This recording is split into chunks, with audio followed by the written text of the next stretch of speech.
बिस्मिल्लाहिर्रहमानिर्रहीम। अस्सलामु अलैकुम। कायद-ए-आज़म मोहम्मद अली जिन्नाह की अक़लियत से रवादारी। दोस्तों, जैसा कि हम सब जानते हैं, शुरू में कायद-ए-आज़म ने हिंदू मुस्लिम इत्तेहाद के लिए कोशिशें की और ऐसे फार्मूले दिए कि हिंदू अक्सरियत के मुकाबले में मुसलमान अक़लियत के सियासी और माशी हकूक़ की ज़मानत दी जा सके, मगर कांग्रेस ने इन माकूल तजवीज़ों को नज़रअंदाज कर दिया।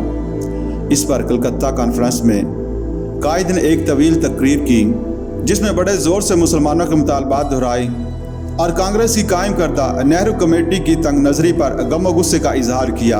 कलकत्ते में कायद की यादगार तकरीर सुनने वालों में एक पारसी जमशेद नौशेरवान जी भी थे। आगे चलकर वो शहर कराची के मेयर बने। वो मिस्टर जिन्नाह के दोस्त और उनके बड़े मद्दाह थे।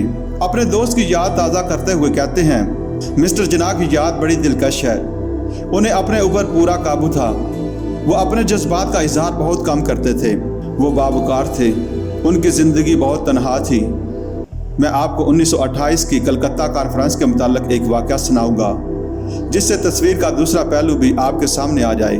मिस्टर जिन्नाह ने हिस्बे मामूल उम्दा कपड़े पहने हुए थे जो वो हाल ही में इंग्लिस्तान से लाए थे। उन्होंने मुसलमानों के हकूक़ के लिए बड़ी ज़ोरदार तकरीर की। मैं जानता था कि इनका दिल कितना बड़ा है। हालांकि इनका ईमान था कि हिंदू और मुसलमानों में बाहमी इत्तेहाद हो सकता है। उनका दिल नफ़रत के जज्बे से यकसर खाली था।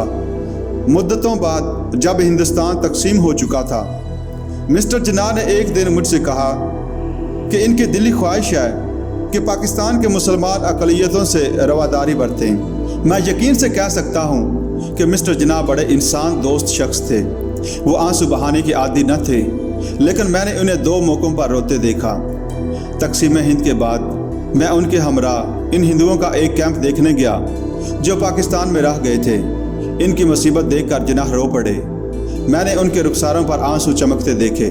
इससे पहले मैंने उनके आंसू 1928 में कलकत्ता कॉन्फ्रेंस के बाद देखे थे, जहां उन्होंने बड़ी खूबी और काबिलियत से मुसलमानों की वकालत की थी, मगर उनके मुतालबात रद्द कर दिए गए।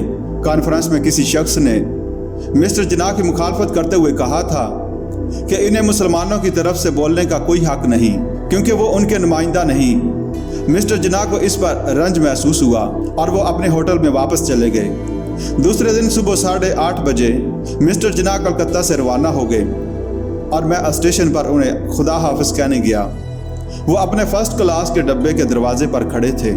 उन्होंने मेरा हाथ अपने हाथ में ले लिया और बोले, जमशेद, ये हिंदुस्तान में 2 बड़ी कौमों के माबैन जुदाई और तफरीक का आगाज़ है। और मैंने देखा कि इनकी आंखों में आंसू चमक रहे थे। हेक्टर बिलातू ने 1929 के मोहम्मद अली जिन्नाह के बारे में बहुत असर अंगेज़ सतरें लिखीं। वो लिखते हैं, फिर मिस्टर जिन्नाह मालाबार हिल पर अपनी आलिशान मगर वीरान कोठी में वापस चले गए। शादीशुदा ज़िंदगी के झगड़े और शिकर रंजीनियाँ अब ख़त्म हो चुकी थी, मगर यह सुकून बड़ा बेकैफ और तकलीफ़देह था। मिस्टर जिन्नाह के दिल पर इन दिनों एक नहीं 2 दाग थे।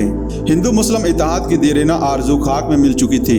मोहब्बत नाकाम हो चुकी थी और उनकी रफ़ीक़ा हयात हमेशा के लिए उनसे जुदा होकर दूसरी दुनिया में जा चुकी थी।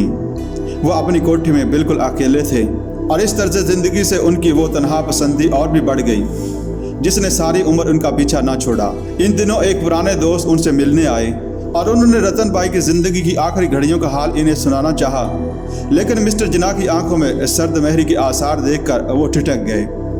रतन भाई ने जिन हसीनो नायाब चीज़ों से घर को सजाया था, वो सब मिस्टर जिन्नाह ने अलमारियों में बंद करा दी और इस ज़माने की एक एक तस्वीर और यादगार घर से हटवा दी। इनके रंजो आलम की मज़हर सिर्फ एक निशानी रह गई। ये उनके कोट की आस्तीन पर स्याह पट्टी थी।